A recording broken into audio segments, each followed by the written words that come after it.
नमस्कार एवरीवन। आज हम परसेंटेज की क्लास थर्ड कर रहे हैं। इससे पहले मैंने 2 क्लासेज करवा चुकी हूं। आज की क्लासेज में मोस्टली इलेक्शन और पॉपुलेशन बेस्ड क्वेश्चंस को हम कवर करेंगे। तो चलिए स्टार्ट करते हैं। आप मेरे साथ क्वेश्चन को रीड करेंगे ताकि अच्छे से समझ में आए। वो कह रहा है इलेक्शन है 2 कैंडिडेट के बीच में, जो 1 कैंडिडेट है वो 14,000 वोटों से जीत जाता है by getting 60% of total vote cast. जो टोटल वोट गिरे उसका 60% लेकर जीतने वाला 14,000 वोटों से जीत जाता है। स्टेटमेंट में पूछा है number of vote receive by the winning candidate. आप टोटल नंबर ऑफ वोट बताइए जो विनिंग कैंडिडेट रिसीव करता है।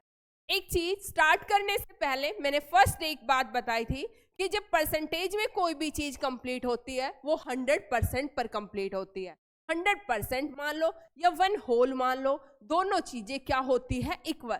जहां फ्रैक्शन में हम किसी चीज को कंप्लीट 1 बोलते हैं, परसेंटेज में 100% बोलते हैं। मैंने यहां पर माना कि लेट जो टोटल वोट से समझना एक बार, उसके बाद आपको ये सब कुछ लिखने की जरूरत नहीं है। 100% मान लो चाहे 100 यूनिट्स मान लो, बात एक ही है। अब क्या कहते हैं, जो जीतने वाला है, जीतने वाला विनिंग कैंडिडेट है, तो उसे कितने मिलेंगे? जो टोटल वोट गिरे, जो 100 यूनिट वोट है, इसका 60%। 100 का 60% मीन्स 60 यूनिट। जीतने वाले को 60 यूनिट वोट मिले, टोटल 100 यूनिट वोट है, जीतने वाले को 60 यूनिट वोट मिले, तो ऑब्वियस है अदर कैंडिडेट है जो हार गया उसे कितने मिले होंगे? कितने मिले होंगे? 100 माइनस 60, 40 यूनिट्स। कितने मिले होंगे? 40 यूनिट्स। समझ में आया? ये तो थी स्टेटमेंट की बात। अब आपके अकॉर्डिंग देखा जाए तो कितने का अंतर है जीत और हार में? 60 यूनिट और 40 यूनिट्स में 60 माइनस 40 20 यूनिट्स का। कितने का? 20 यूनिट्स का। लेकिन एग्जामिनर हमसे कह रहा है नहीं भाई, वो तो 14,000 वोटों से जीता। मैंने अपने क्वेश्चन के अकॉर्डिंग मैं कह रही वो 20 यूनिट वोटों से जीता, लेकिन वो कह रहा है 14,000। इसका मतलब कहीं ना कहीं 20 यूनिट 14,000 के बराबर है। 1 यूनिट 700 के बराबर होगी। जीतने वाले को 60 यूनिट मिले, 60 यूनिट का मतलब 42,000। हमारा आंसर क्या आएगा? जीतने वाले को 42। अगर वो टोटल यूनिट वोट पूछता तो 1 यूनिट अगर 700 के इक्वल है तो 100 यूनिट किसके इक्वल आ जाता? 70,000 के इक्वल। समझ में आया? जब आपसे स्टेटमेंट में एग्जामिनर जो चीज गिवन है उसी पर कंसंट्रेशन करो, उसी पर फोकस करो। फालतू में अपनी तरफ से कुछ भी वर्ड ऐड मत करना, चाहे क्वेश्चन कितना ही मॉडिफाई हो के आ जाए, किसी भी लेवल का हो, हर क्वेश्चन आपका सोल्व होगा। ठीक है? आप अपने बेसिक कंसेप्ट को हमेशा अपने साथ रखना, इसके अलावा कुछ और चीजें याद करने की जरूरत नहीं है। नेक्स्ट क्वेश्चन देखिए। नेक्स्ट में क्या कह रहा है? नेक्स्ट क्वेश्चन के अंदर कह रहा है इलेक्शन हो रहे हैं 2 कैंडिडेट के बीच में। अच्छी बात है। 1 candidate got 52% of total valid vote. ठीक है। And other candidate 25% vote of the total votes were invalid. ठीक है। एक बात यहाँ पर एक नए वर्ड देखने को मिल रहे हैं, वैलिड और इनवैलिड। वैलिड वोट वो होते हैं जैसे टोटल वोट होते हैं, उसके बाद वैलिड वोट वो होते हैं जिनकी काउंटिंग होती है। कुछ वोट गिरने के बाद ऐसे होते हैं या तो वो 2 बार प्रेस हो जाते हैं या किसी वजह से उन वोटों की गिनती नहीं हो पाती, तो वो वोट क्या कहलाए जाते हैं? इनवैलिड। तो यहाँ पर देखना, मैं मान के चला क्वेश्चन वही स्टार्ट करना है, कभी लॉजिक की 100 यूनिट्स टोटल वोट थे। ठीक है। अब 100 यूनिट वोट गिरे, 25% इनवैलिड हो गए, तो इसका मतलब 25 यूनिट वोट क्या हो गए? इनवैलिड। तो वैलिड कितने हुए? 75 यूनिट। समझ में आया? वैलिड कितने हुए? 75। कहने का मतलब 75 यूनिट वो हैं जिनकी अब काउंटिंग होगी। समझ में आया? अब वो कह रहा है जीतने वाला 52% वोट ले रहा है वैलिड का। जीतने वाले को, जीतने विनिंग कैंडिडेट है जो जीत रहा है, वो क्या हो रहा है? 52% ऑफ 75 यूनिट। यही कर रहा है, यही हो रहा है। और जो हारने वाला है, अदर कैंडिडेट है, उसे कितने मिलेंगे? देखिए, अगर वैलिड वोट का 52% जीतने वाले को मिल गए, 52% का मतलब है 100 में से 52 मिले, तो हारने वाले को ऑब्वियस है कितने मिले होंगे 100 माइनस 52, 48% किसका 75 यूनिट्स का। समझ में आया, 100% ऑफ 75 यूनिट का। यहाँ पर देखिए उसके बाद मैं नेक्स्ट लाइन पे चलती हूँ। टोटल नंबर ऑफ वोट कितना है 8400। टोटल नंबर ऑफ वोट कितना है 8400। इसका मतलब कहीं ना कहीं 100 यूनिट्स है, वो किसके इक्वल है 8400 के। 1 यूनिट किसके इक्वल आएगा 84 के इक्वल आएगा। 1 यूनिट किसके इक्वल आएगा 84 के इक्वल। तो 75 यूनिट किसके इक्वल आएगा 75 इंटू 84 6300 के इक्वल आएगा। किसके इक्वल आएगा 63, 4 चौके 20, 856, ठीक है 6300 के इक्वल आएगा।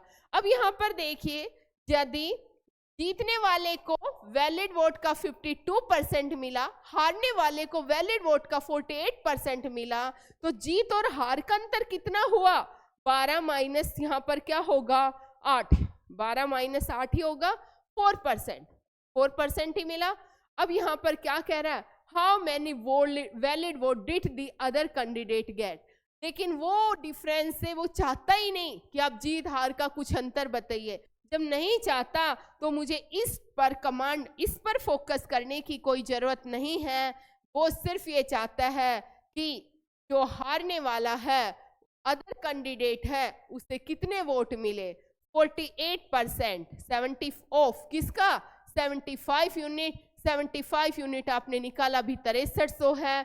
इसका मतलब 48 बाय 100 मल्टीप्लाई बाय 6300, और जब इसको आप सोल्व करोगे आपका आंसर आएगा 3024। समझ में आया, जब आप इसको सोल्व करोगे आपका आंसर क्या आएगा 3024। नेक्स्ट क्वेश्चन देखिए, नेक्स्ट के अंदर क्या है, बस इतना ध्यान रखना कितने वोट क्या हो रहे हैं, कितने वोटों की काउंटिंग हो रही है, कितने वैलिड हैं, कितने इनवैलिड हैं। यहाँ पर देखना, अब इस क्वेश्चन को मेरे साथ रीड करेंगे। 2 कैंडिडेट है इलेक्शन के अंदर, 10% वोटर ऐसे हैं जो from the did not exercise their right to vote. 10% लोगों को राइट नहीं मिला कि वो अपने वोट का यूज कर सके। आगे कह रहा है and 10% of voter total vote cast were declared invalid.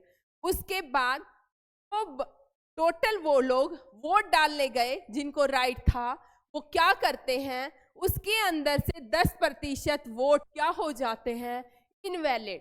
The successful candidate won by 1620 vote scoring 54% of the total valid vote. How many voter were there. तो वो कह रहा है कितने वोट यहाँ पर थे।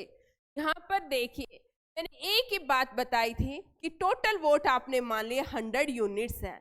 टोटल वोट कितने मान लिए, दैट टोटल वोट्स कितने मान लिए 100 यूनिट्स हैं।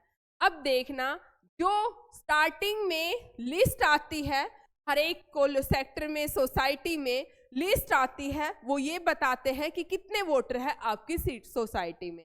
मैंने कहा 100 यूनिट है। अब किसी का पहचान पत्र नहीं मिला, कुछ भी नहीं मिला, उसमें से 10% लोगों को राइट नहीं मिला वोट डालने का। तो 100 का 10% का मतलब 100 मल्टीप्लाई बाय 1/10 कितना आएगा 10 यूनिट। इसका मतलब 10 यूनिट बंदे वोट डालने नहीं जा पाए, तो 100 माइनस 10 यूनिट कितना आएगा 90 यूनिट।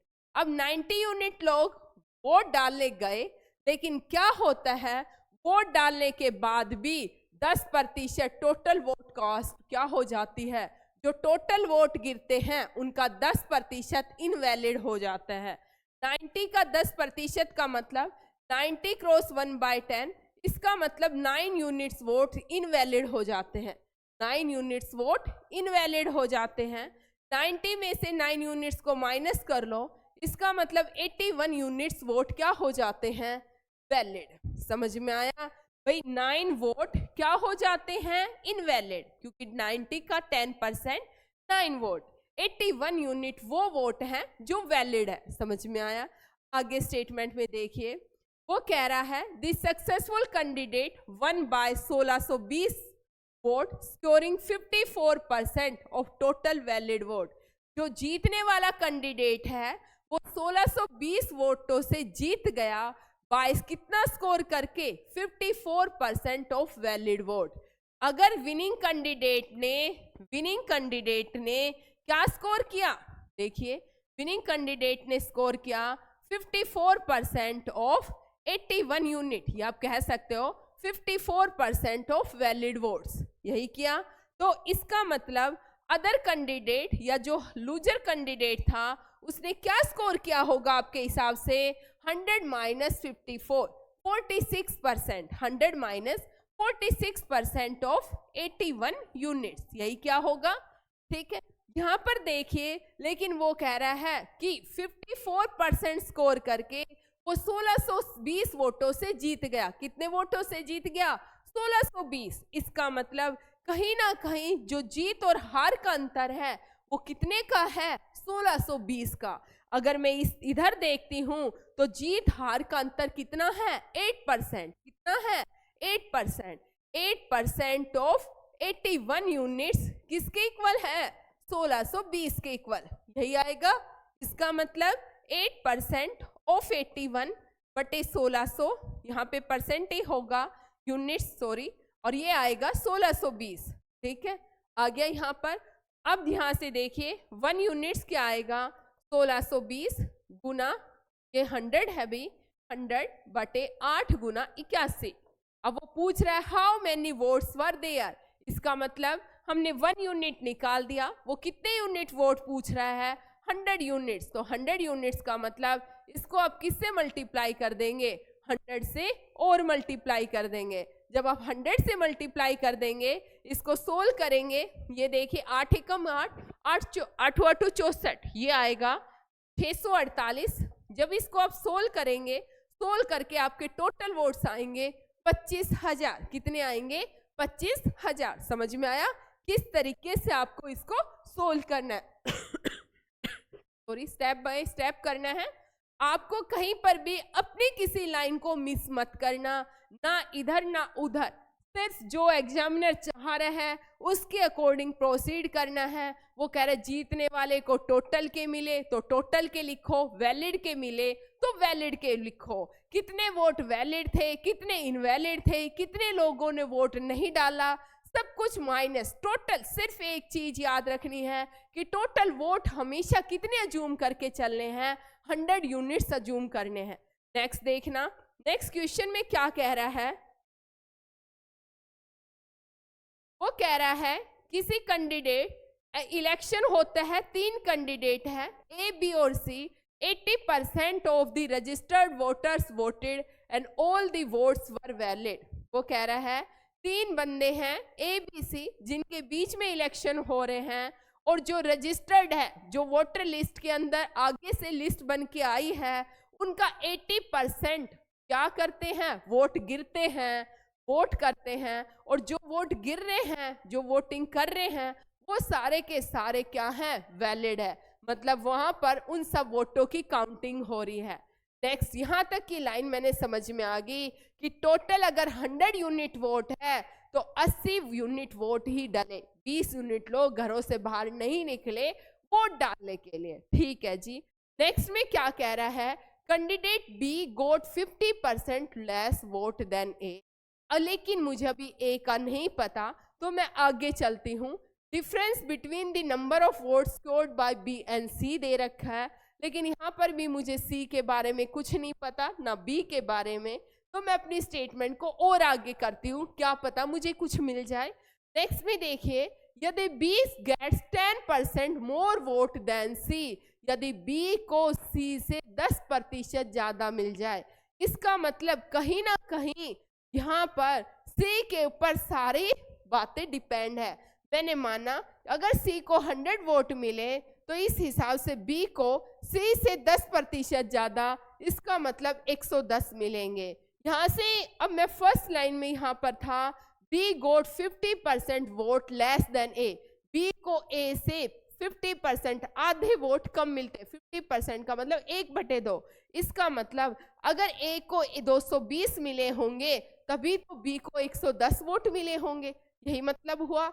यहाँ से देखिए मैं इसको सिंपल में कन्वर्ट करती हूँ, इसका मतलब इनके वोटों में 22, 11 और 10 का डिफरेंस है, रेशियो है, सॉरी रेशियो है। आगे देखिए अब मैं कहती हूँ कि कहीं ना कहीं यहाँ पर मैं देखती हूँ 11 और 10 का अंतर रेशियो है बी और सी के। अगर बी को 11 यूनिट वोट मिले तो सी को 10 यूनिट वोट मिले, इसका मतलब 1 यूनिट का डिफरेंस है।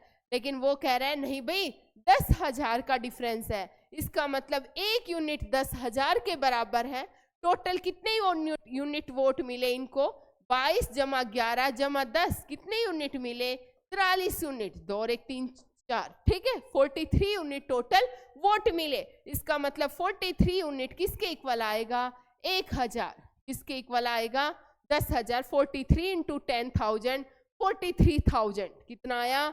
43,000। अब ये देखना, ये जो 43,000 जो वोट गिरे 80% वो है। ये जो टोटल वोट आए ये वो वोट आए जो 80% पब्लिक ने वोट डाले। इसका मतलब 80% 43,000 के इक्वल हुआ। 1% 43,000 बाय 80 होगा और 100% किसके इक्वल होगा? यहाँ से 43,000 बाय 80 मल्टीप्लाई बाय 100। और यहाँ से जब मैं इसको सोल्व करती हूँ तो ये क्या आता है? 5375000। समझ में आया? आप कैलकुलेशन को कर लेना। समझ में आ गया? क्वेश्चन देख के लग रहा होगा हाय रे बड़ा लेंथी है, हमसे नहीं होगा, लेकिन देखो क्वेश्चन के अंदर कुछ नहीं था। आपको पता है कि टोटल वोट जो गिरे आपके अकॉर्डिंग 43 यूनिट गिरे, लेकिन वो कह रहा है 80%। इसका मतलब कहीं ना कहीं 80% 43,000 के इक्वल है। 1% किसके इक्वल हुआ? 43। 100% टोटल वोट अज्यूम करे हैं तो 100% किसके इक्वल होगा? हमारा आंसर निकल के आ गया। समझ में आया? नेक्स्ट क्वेश्चन को प्रोसीड करते हैं अपने को। चलिए, present population of a town है 48,600। In the first year it is increase by 25%। In the second year it is decrease by कितना हो रहा है? 8%। Then find the population of town at the end of 2 year. यहाँ पर देखिए क्या है, किसी शहर की जनसंख्या कितनी है? 48,600। ठीक है, वो कह रहा है यदि फर्स्ट ईयर इंक्रीज होती है 25%, 25% का मतलब 1/4। सेकेंड ईयर डिक्रीज होती है 8%, 8% का मतलब 2/23, 2/25 सॉरी, 8/100 और 2/25। अब यहाँ पर देखिए फर्स्ट ईयर इंक्रीज हुई, सेकंड ईयर डिक्रीज हुई। डिक्रीज को माइनस इंडिकेट कर लिया, इंक्रीज को प्लस से कर लिया। इसका मतलब अगर पहले 4 थी तो अब 5 होगी, पहले 25 थी तो अब क्या हो गई? 23 हो गई। यही हुई। ठीक है, अगर 25 पे कम होके 2, वो पूछ रहा है population of town at the end of 2 year, 2 साल बाद शहर की जनसंख्या क्या होगी। यहाँ पर देखिए 25 चौके क्या हुआ? 100 हुआ। यहाँ पर 23 पांजे 115 हुआ। यही हुआ। आप इस क्वेश्चन को कंपाउंड इंटरेस्ट के तरीके से भी कर सकते हैं, लेकिन मैं अभी रेशियो मेथड से कर रही हूँ। जब कंपाउंड इंटरेस्ट का चैप्टर आएगा तो मैं कंपाउंड इंटरेस्ट के तरीके से आपको सोल्व करके बता दूंगी। ये मेथड काफी इजी लगता है। इसका मतलब अब 100 है तो 2 साल बाद 115 होगी, लेकिन वो कह रहे हैं नहीं भाई 100 नहीं, कितनी है अब? 48,600। तो ये 48,600 कब आएगा?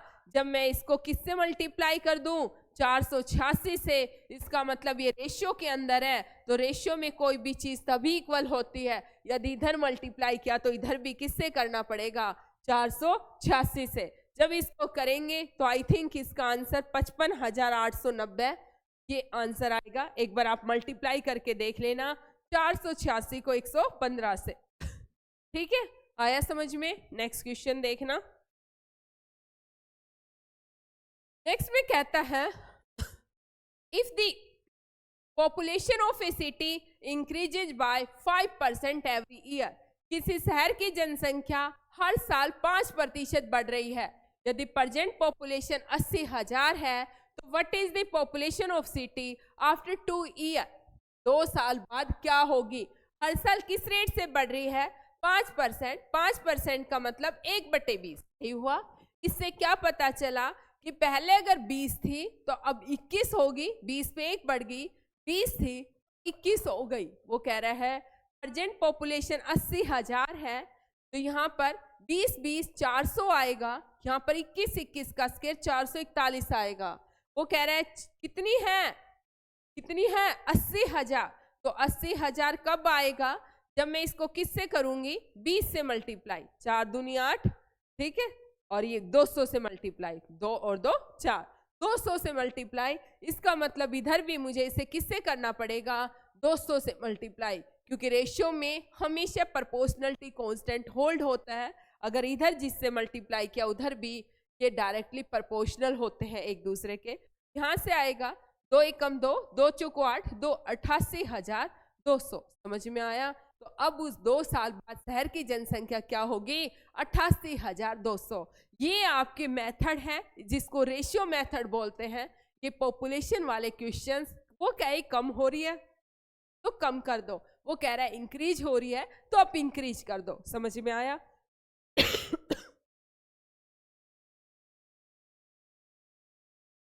नेक्स्ट क्वेश्चन देखिए,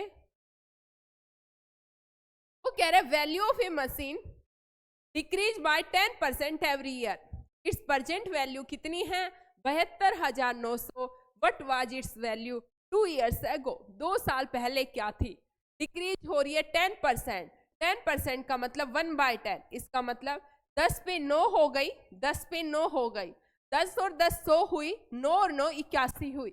इसका मतलब, लेकिन यहाँ पर 2 साल पहले 100 थी तो अब कम होके कितनी होगी? 81, 81। लेकिन वो कह रहा है प्रेजेंट वैल्यू कितनी है? 72900। तो ये कब आएगा? ये आएगा जब मैं इसको किससे मल्टीप्लाई करूंगी? 900 से। तो इधर भी किससे करना पड़ेगा? 900 से। 1 2 3 4, तो क्या आएगी वैल्यू? 90,000। आया समझ में?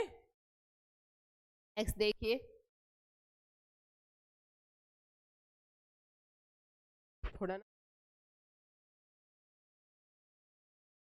वो कह रहा है फ्रूट सेलर है जिसके पास 2000 फ्रूट है, ठीक है। अब क्या होता है?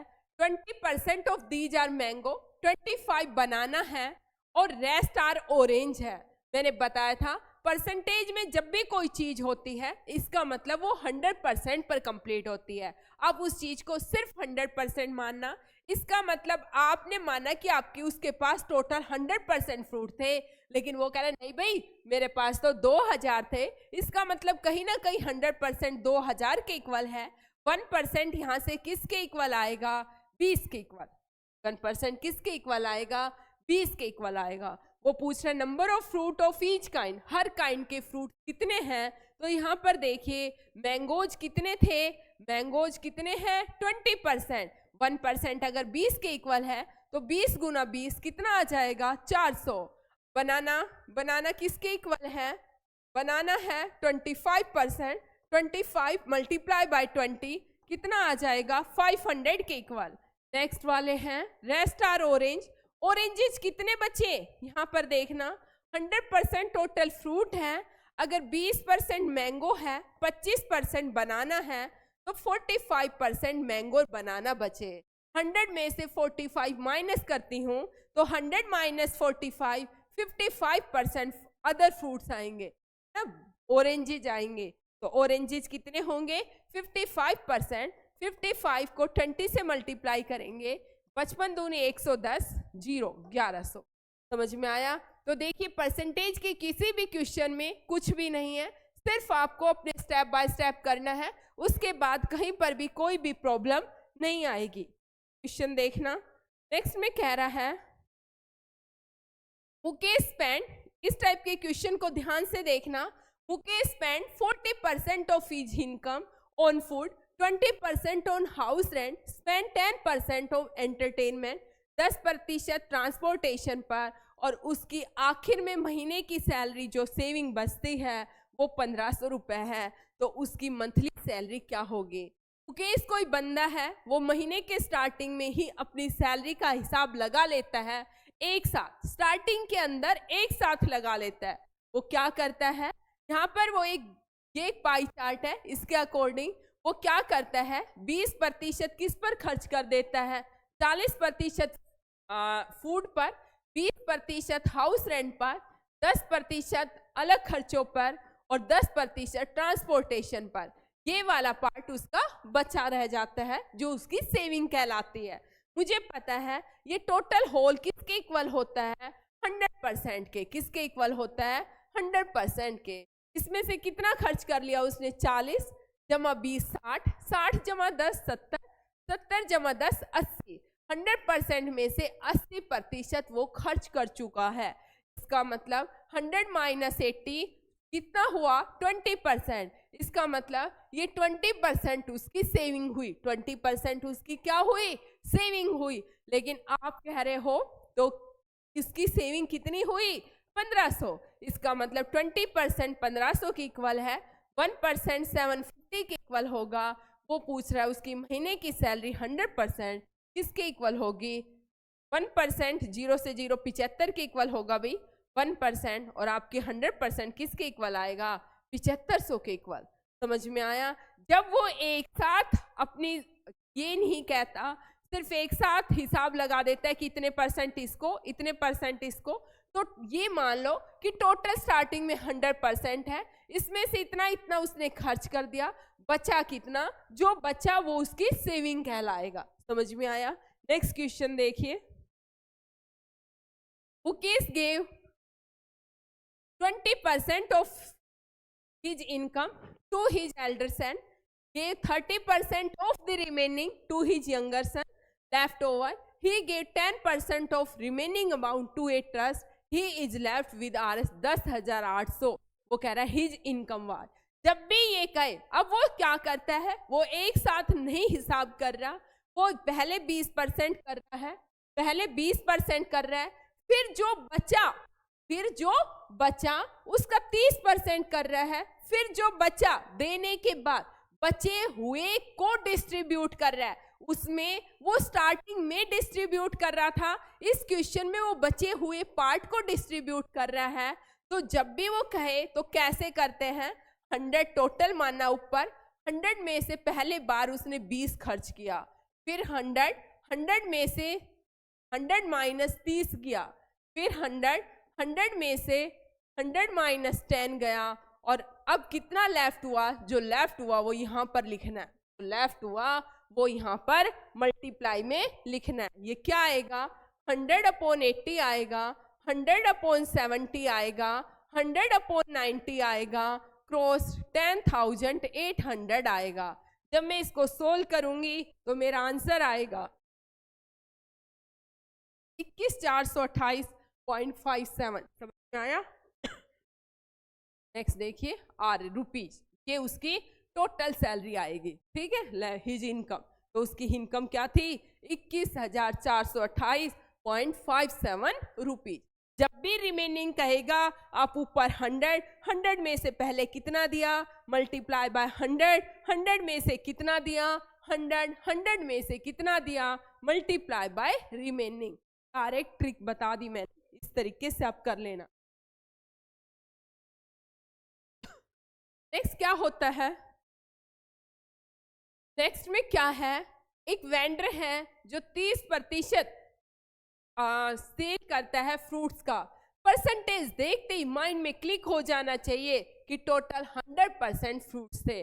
टोटल कितने % फ्रूट्स थे, 100%। ठीक है, 30% बेचता है और शेष फल का 40% फेंक देता है, वो खराब हो जाते हैं जिनको फेंक देता है। फिर क्या करता है, अगले दिन शेष का 50% बेच देता है और शेष जो बच गया उसको फेंक देता है। विक्रेता फल का कितना % फेंकता है, तो कैसे निकालेंगे, 100% थे, फर्स्ट डे 30% सेल कर दिए, 30% सेल कर दिए, 70% बच गए, 70% बच गए। अब जो बचा हुआ है उसका 40% फेंक रहा है। कितना थ्रो कर रहा है, 70 का 40%, जो क्या आएगा 28%। कितना आएगा, 28%। इसका मतलब फर्स्ट डे 28% फेंक देता है, 70% तो टोटल बचे, 28% फेंक दिया, तो रिमेनिंग कितने बचे, रिमेनिंग कितने बचे उसके पास, 70 माइनस 28 कितना हुआ 8, 5 में से 6 में से 2 गए 4, 42% फ्रूट्स अब उसके पास बच गए हैं। यही हुआ। नेक्स्ट डे अब वो क्या करता है, शेष का 50% बेच देता है, 42% उसके पास बचे, इसमें से 21% बेच दिए तो 21% क्या बचेंगे? देखो 21% तो बेच देता है और जो बाकी बचते हैं, जो 42% बचे उसका 50%, 42 का 50% मीन्स 21% बेचेगा और 21% को फेंक देगा। तो अब वो क्या कह रहा है? विक्रेता फल का कितना प्रतिशत फेंकता है? पहले दिन 28% फेंके, दूसरे दिन 21 फेंके, तो कितने प्रतिशत फेंके? 28 जमा 21, डायरेक्ट ही क्या आ जाएगा? 49% फलों को क्या कर देगा? वो फेंक देगा। समझ में आया? कितना फेंक देगा? 49%। नेक्स्ट क्वेश्चन देखिए, if 15% of a plus b equal to 20% of 15% of a plus b equal to क्या है? 20% of a minus b, a minus b, यही है। इसका मतलब क्या हुआ? 15% ऑफ का मतलब मल्टीप्लाई, अब डायरेक्ट कर सकते हैं। 20% ऑफ का मतलब a माइनस बी, परसेंट से परसेंट कैंसिल हुआ, यहाँ से a plus B by a minus B क्या हुआ? 20/15, 20/15 आ गया। अब कंपोनेंडो डिविडेंडो लगा दो। वो क्या कहता है? एक बार न्यूमरेटर में डिनोमिनेटर को जोड़ दो, एक बार न्यूमरेटर में से डिनोमिनेटर को घटा दो। हो गया। यहाँ पर एक बार न्यूमरेटर में दोनों साइड यही लगेगा। इस मेथड का नाम क्या बताया मैंने? Componendo and dividendo. क्या बताया? कंपोनेंडो एंड डिविडेंडो, जिसे C&D फॉर्मूला कहते हैं। ठीक है, क्या करना है इसके अंदर?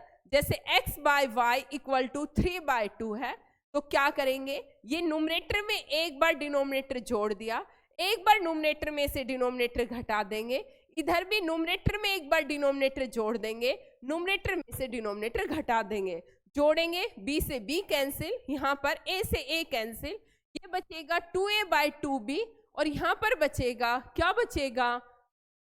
35 बटे में यहाँ पर बचेगा 5, ये आएगा 7। इसका मतलब a/b क्या आया? 7। अब वो कह रहा है what percent of b is equal to a, what percent of b, देखिए what percent of b equal to a। मैं एक बार आपको एक्सप्लेन कर रही हूं। इसका मतलब मैंने माना कि x% of b equal to a है, इसका मतलब xb/100 इक्वल टू a है, तो x क्या आएगा? a/b multiply by 100। इसका मतलब a/b 7 है, 7 मल्टीप्लाई बाय 100, आपका आंसर क्या आ जाएगा? 700%। समझ में आया? हर चीज को एक बार जरूर समझना है, उसके बाद इतना लंबा करने की कोई जरूरत आपको है नहीं। नेक्स्ट क्वेश्चन देखिए। नेक्स्ट में क्या है? 2 नंबर्स हैं, रिस्पेक्टिवली है 12 into 1/2% and 25% more than the third number.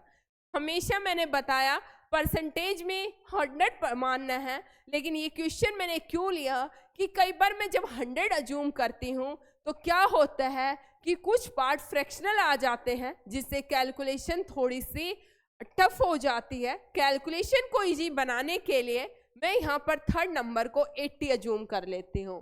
Third number 80 है तो फर्स्ट नंबर 25/2 ज्यादा है किससे? 80 से। 80 का 25/2% करना, 25/2 80/100, यही होगा। 25 चौके 100, ये आएगा 10। इसका मतलब फर्स्ट नंबर 90 है, दूसरे वाला 25% मतलब 1/4, 80 का 1/4 मतलब 20 ज्यादा है, तो ये क्या होगा? 100 होगा। आपसे क्या पूछ रहा है वो कि पहली संख्या दूसरी संख्या का कितना प्रतिशत है? पहली संख्या किसका? दूसरी संख्या का कितना प्रतिशत है? तो 100 से 100 क्या आ जाएगा? 90%। समझ में आया? क्या आ जाएगा? 90%। नेक्स्ट देखना,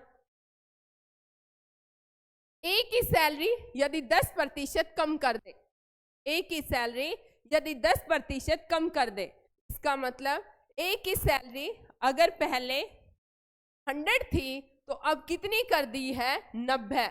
अब वो कह रहा है अब कितनी कर दी? 90। अब वो कह रहा है in order to bring its salary back to its original position, अब इसको 90 से कितना लेके आना है, 100 लेके आना है। तो कह रहा है ये कितना बढ़ेगी, it must be raise by 90 से 100 लेके आना है। कितने का डिफरेंस हुआ, 10 का। देखो 90, इसका मतलब जब वो 90 से 100 कर रहा है तो अब 90 ओरिजिनल ट्रेट होगी और 100 उसे करनी है। 100 चेंज होने के बाद आई, तो हमेशा जो चेंज होता है वो ओरिजिनल पर होता है 10/9, और ये आएगी 100/9, जो आंसर आएगा 11 सही। इस क्वेश्चन को देखना हमेशा, पहले वो 100 से 90 कर रहा था तब ओरिजिनल 100 थी, जब वो 90 से 100 कर रहा है तो ओरिजिनल जो सैलरी है वो 90 है, जो चेंज होने के बाद आई वो 100 है, और हमेशा जो चेंज होता है वो ओरिजिनल पर होता है। दैट्स वाई यहाँ पर दोनों का डिफरेंस 10 का डिफरेंस आया 90 पे, मल्टीप्लाई बाय 100, आपका आंसर क्या आएगा, 11 सही 1/9%। तो आज समझ में आया इतना, आज के लिए धन्यवाद।